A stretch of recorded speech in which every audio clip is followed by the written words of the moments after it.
Alright, Randy, back on the tractor. We'll run this main trail out.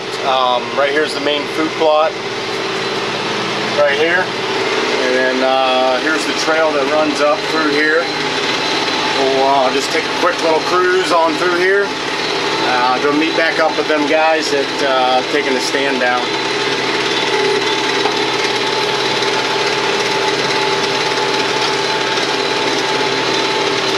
So this is basically the main trail that runs up past the main food plot, and then it'll run over to, it'll dead end at my western border, about halfway on my western border.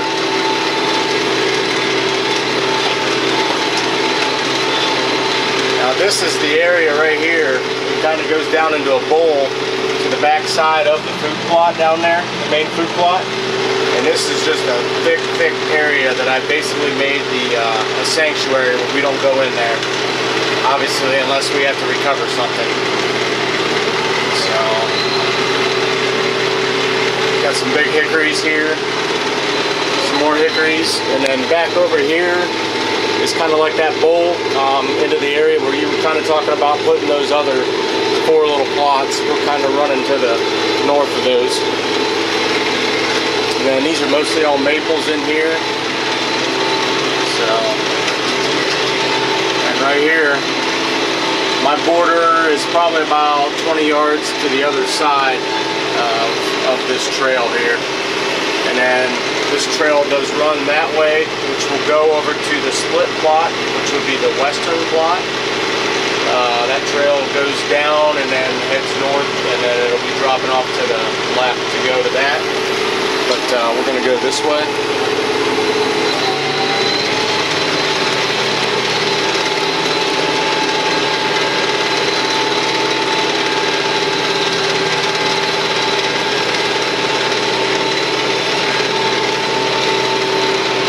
A little bit of tree of heaven starting there I got to get rid of.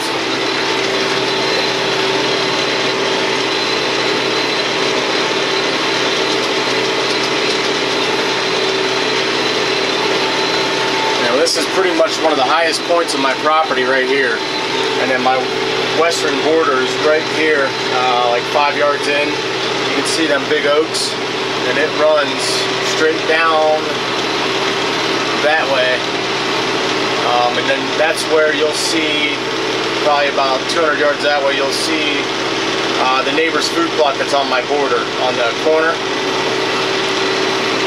So we'll run this way. This trail is still running this top ridge. And then this trail basically will take us to the back plot.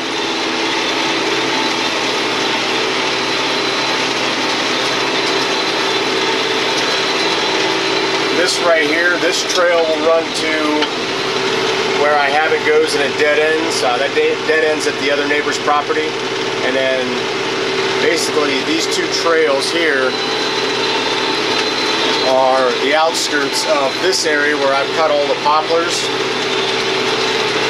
I went in here and thinned out this area some, and I'm using this as a bedding area, which is on the back side of the property. You can see some sassafras I hinged. They didn't do real well, but I wasn't too worried about them. Let's see if we can see some poplars that I got laying down in here.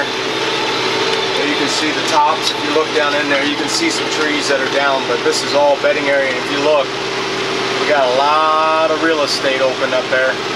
So this is going to be thick, real thick bedding area.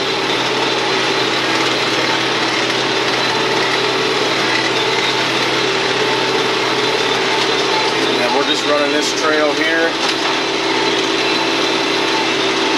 I just kind of cleared this out a little bit to make this turn a little bit bigger. And then what that is, that trail right there is going to take you to the rear plot. The one that's all the way in the back. It actually goes and it'll drop off over that hill into that plot. And then we'll go back down this way. And then we're going to start going downhill here. And this will be back to where I was at earlier. when I got that opening and I showed you where the tree stand was. And then those guys are taking down a stand right over here.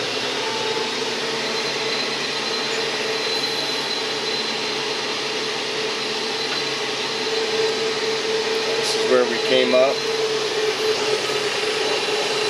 You may remember this little opening here. One of them fork trees, and then what we call is this top of the ridge here. And then that is what we call the brain tree. So that's kind of a landmark we use. And then the tree stands right over there. And I hit that dogwood with the bucket. Let me back up. Give me a second.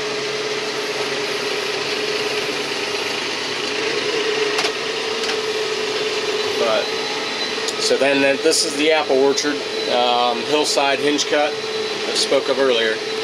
So and then we're back on this trail and heading back over to where we were.